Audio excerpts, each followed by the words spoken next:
അല്ല, അതിപ്പം കടങ്ങൾ തീരട്ടെ ആദ്യം. 2700 കോടിയുടെ കടമില്ലേ?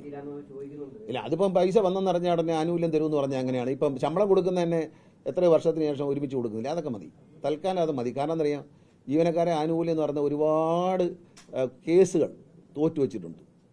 ഞാൻ വരുന്നതിന് മുമ്പ് കോടിക്കണക്കിന് രൂപ പലരും കൊടുക്കാനുണ്ട്.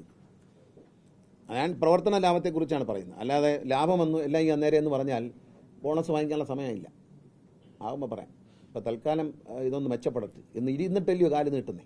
നമുക്കൊന്ന് ഇരിക്കാം, എന്നിട്ട് കാര്യം നീട്ടാം. മെച്ചപ്പെട്ടു എന്ന് പറയുമ്പോൾ സന്തോഷിക്കുന്നതിന് പകരം കിട്ടിയതിൻ്റെ പകുതി ജനങ്ങൾ തന്നേക്കൂ എന്നൊക്കെ പറഞ്ഞ് വെറുതെ അതെന്തറിയാം, പാവപ്പെട്ട ജീവനക്കാരെ പറ്റിക്കാനുള്ള നേതാക്കന്മാരുടെ വേലയാണ്. ജീവനക്കാർക്ക് തോന്നില്ല, അവർ സന്തോഷമായിട്ടാണ് പോകുന്നത്, അവർക്ക് ഒരു കുഴപ്പമില്ല, അവർ സംതൃപ്തരാണ്, അവർ വളരെ ഹാപ്പിയാണ്. അവരെവിടെ ചെന്നാലും എൻ്റെ അടുത്ത് ഓടി വരാറുണ്ട്, അവരെ എല്ലാ കാര്യവും സഹായിച്ചു കൊടുക്കാറുണ്ട്. അവർ കിടക്കാൻ നാളെയും തമ്പാനൊരു എയർ കണ്ടീഷൻ ഡോർമെട്രി ശരിയാക്കണം അവർ കിടക്കാൻ വേണ്ടിയിട്ട്. പാപ്പനംകോട് റെഡിയാക്കി കൊടുത്തിട്ടുണ്ട്, പാലക്കാട് ശരിയാക്കി കൊടുത്തത്, കരുനാഗപ്പള്ളിയിൽ ഞാൻ തന്നെ എയർ കണ്ടീഷൻ റൂം ഉണ്ടാക്കി കൊടുത്തു കിടക്കാനായിട്ട്. ജീവനക്കാർക്ക് ആവശ്യമുള്ള നല്ല പ്രവർത്തന സൗകര്യങ്ങളും അവർക്ക് ആവശ്യമുള്ള നല്ല സാഹചര്യങ്ങളും ഒരുക്കി കൊടുക്കുന്നുണ്ട്. ഇവർ ദയവ് ചെയ്ത് ഒന്ന് നേതാക്കന്മാരൊന്നും ഉണ്ടായിരുന്നാൽ മതി കുറച്ച് ദിവസത്തേക്ക്. ബഹുമാനപ്പെട്ട കോടതി പോയിട്ട് കേസ് കൊടുത്തു, റഫറണ്ടം കോടതി പറഞ്ഞ് റഫറണ്ടം നടത്തണ്ടെന്ന് പറഞ്ഞു. ബഹുമാനപ്പെട്ട കോടതി പറഞ്ഞ് നടത്തിയേ വേണ്ടെന്ന് പറഞ്ഞു. അതുകൊണ്ട് മിണ്ടാതെ ഇവിടെ ഇരുന്നാൽ മതി. ഈ യൂണിയൻകാർ ഭരിക്കുന്നൊരു കാലം ഉണ്ടായിരുന്നു. ഇപ്പോൾ CIT യൂണിയൻകാർ എന്നെ MD പൊന്നാട അണിയിച്ചിട്ട് പോയുള്ളൂ. അവർക്ക് സന്തോഷമാണ്, അങ്ങനെ സന്തോഷിക്കാൻ പഠിക്കൂ. നേട്ടങ്ങൾ കൈവരിക്കുമ്പോൾ സന്തോഷിക്കാൻ പഠിക്കുക. അപ്പോൾ അതിനിടയ്ക്ക് ഒന്ന് തുപ്പി വെച്ചിട്ട് പോവുക, അത് ശരിയല്ല, അത് ശരിയല്ല. അത് നല്ല ശീലമുള്ള ഇവരെ ഇങ്ങനെയുള്ളവരെ നിങ്ങൾ പ്രോത്സാഹിപ്പിക്കരുത്. ഇങ്ങനെയുള്ളവർ വിളിക്കുമ്പോൾ പിന്നെ വിളിക്കൂ എന്ന് പറഞ്ഞ് ഫോൺ വയ്ക്കണം കേട്ടാ. ഇതൊന്നും വാർത്തയല്ല, ഒരു പോസിറ്റീവായിട്ടുള്ള കാര്യം നാട്ടിൽ നടക്കുമ്പം കേരളത്തിലെ ജനങ്ങൾ ഒന്നടങ്ങ് സന്തോഷിക്കുകയാണ്. KSRTC രക്ഷപ്പെടുന്നല്ലോ എന്നാലോചിച്ച്. KSRTC ജീവനക്കാർക്ക് എന്ത് ബുദ്ധിമുട്ടായിരുന്നു, ശമ്പളമുണ്ടോ? നിങ്ങൾ 2 എക്സ്പ്രഷനുണ്ട്. ഞാൻ സിനിമാ നടനായിട്ട് പറയുന്നതാണ്, ഒരു കലാകാരനാണല്ലോ. 2 എക്സ്പ്രഷനാണ്. കുറച്ച് നാൾ മുമ്പ് KSRTC ജീവനക്കാർ എവിടെ ജോലി ചെയ്യുന്നു?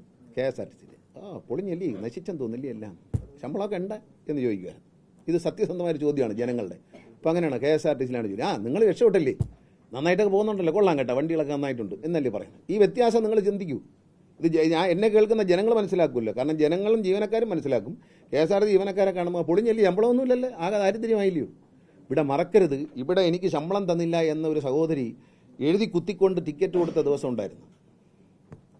ശമ്പളം ഒന്നിച്ച് കിട്ടിയപ്പം എന്നെ ഒരു UDFൻ്റെ ഒരു നേതാക്കന്മാരും അഭിനന്ദിച്ചില്ലല്ലോ, ഇയാൾ ഒന്നിച്ചു കൊടുത്തല്ലോ എന്നും പറഞ്ഞോ. ഈ സർക്കാർ എന്ത് ചെയ്താലും അത് കുറ്റമാണ്, ഈ സർക്കാർ എന്ത് ചെയ്താലും കുറ്റമാണ്. 1-ാം തീയതി ശമ്പളം കൊടുത്തതും കുറ്റമാണ്. കളക്ഷൻ കൂടുതൽ വാങ്ങിച്ചാൽ പറയും അത് ശബരിമലയിൽ നിന്ന് ഏതായാലും കാണിക്കേന്ന് എടുത്തുകൊണ്ട് വന്നെന്ന് പറഞ്ഞില്ലല്ലോ, ഭാഗ്യമായി പോയി. ഇലക്ഷനൊക്കെ വരുന്ന സമയം ഇപ്പോൾ അത് പറഞ്ഞില്ല, ഈ കട്ടള ഇവിടെ ഇവരെ KSRTC വിറ്റെന്ന് വല്ലതും പറയുമെന്ന് ഭാഗ്യം കൊണ്ട് രക്ഷപ്പെട്ടു. അത് മണി പറയും, ഒരു നാണവുമില്ല. പത്തനാപുരത്തല്ല ഞാൻ അവിടെ പോകാൻ, ഞാൻ പത്തനാപുരത്തുകാരനല്ലേ, ഞാൻ പത്തനാപുരത്ത് തന്നെ മത്സരിക്കും, വൻ ഭൂരിപക്ഷത്തോടെ ജയിക്കും. നമുക്ക് ഒരു ആശങ്കയും വേണ്ട. പത്തനാപുരത്തുകാരെ എനിക്ക് നല്ല വിശ്വാസമാണ്. പത്തനാപുരത്തുകാർക്ക് ഞാനില്ലാതെ പറ്റില്ല, എനിക്ക് പത്തനാപുരത്തുകാരില്ലാതെയും പറ്റില്ല. ഞങ്ങൾ അതിനൊന്നും ഒരു സംശയമില്ല, അതിനൊക്കെ ചോദ്യം ചോദിക്കേണ്ട കാര്യമില്ല. അങ്ങനെ അണ്ടർസ്റ്റുഡാണ്. പത്തനാപുരത്തുകാർക്കല്ലേ അഭിമാനം. KSRTC നല്ലൊരു നിലയിലേക്ക് വളർത്തിക്കൊണ്ടിരുമ്പോൾ ഓരോ പത്തനാപുരത്തുകാരനും ഹൃദയത്തിനുള്ളിൽ ഏറ്റവും അഭിമാനം തോന്നുന്ന മുഹൂർത്തമാണ്. അവരുടെ MLA ആണ്, അവരെ മന്ത്രിയാണ്, അവർ MLA ആക്കിയ അവർ മന്ത്രിയാക്കിയ ഒരാളാണ് KSRTCയെ നന്മയിലേക്ക് നയിക്കുന്നു പറയുമ്പോൾ പത്തനാപുരത്തുകാർക്ക്, ലോകമെമ്പാടുമുള്ള പത്തനാപുരത്തുകാർക്ക് അഭിമാനം തന്നെയാണ്.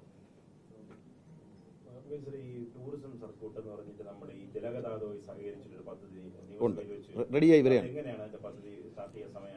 അത് റെഡിയായി. അതിനുള്ള പാതിരാമണലിൽ അതിനുള്ള ഒരു ഒരു ആംഫി തിയേറ്റർ, പരിസ്ഥിതി സൗഹൃദമുള്ള ആംഫി തിയേറ്റർ പണി പൂർത്തിയായി വരികയാണ്. അതൊരു 10-20 ദിവസത്തിനുള്ളിൽ തീരും. അത് തീർന്നു കഴിഞ്ഞാൽ നമ്മൾ ഈ സർക്യൂട്ട് ആരംഭിക്കും. റെഡിയാണ്, എല്ലാം റെഡിയാണ്. അതിൻ്റെ നിർമ്മാണ പ്രവർത്തനങ്ങൾ ഞാൻ ഓൺലൈനായിട്ട് ഉദ്ഘാടനം ചെയ്തതാണ് ഈ ഇലക്ഷന് മുമ്പേ, പഞ്ചായത്ത് ഇലക്ഷന് മുമ്പേ. അത് ഏതാണ്ട് പണി തീരാറായി. ഇനി എൻ്റെ നമ്മുടെ സ്റ്റേജ് കഴിഞ്ഞു, അതിൻ്റെ ഫോട്ടോ വന്നിട്ടുണ്ട്, ഞാൻ കാണിക്കാം. സ്റ്റേജ് കഴിഞ്ഞു, ഇനി നമുക്ക് അതിൻ്റെ ആളുകളിരിക്കുന്ന ഭാഗം ശരിയാവാനുണ്ട്, അത് പണിതുകൊണ്ടിരിക്കുകയാണ്. ഒരു 10-20 ദിവസത്തിനുള്ളിൽ തീരും. ഒരു ജനുവരി അവസാനം ഫെബ്രുവരി ആദ്യത്തോടെ നമ്മൾ ഉദ്ഘാടനം ചെയ്യും. അത് ആലപ്പുഴയിൽ നിന്ന് ആരംഭിച്ച് കറങ്ങി പാതിരാമണലിൽ വരും. അവിടെ ഈ കലാപരിപാടികളൊക്കെ ആശ്രയിക്കാനുള്ള പറഞ്ഞതുപോലെ തന്നെ നിയമസഭയിൽ പ്രസംഗിച്ച അതുപോലെ ചെയ്തിട്ടുണ്ട്, നന്നായി ചെയ്തിട്ടുണ്ട്. ഞാൻ പറഞ്ഞതിനേക്കാൾ മനോഹരമായി അവർ ചെയ്തിട്ടുണ്ട്.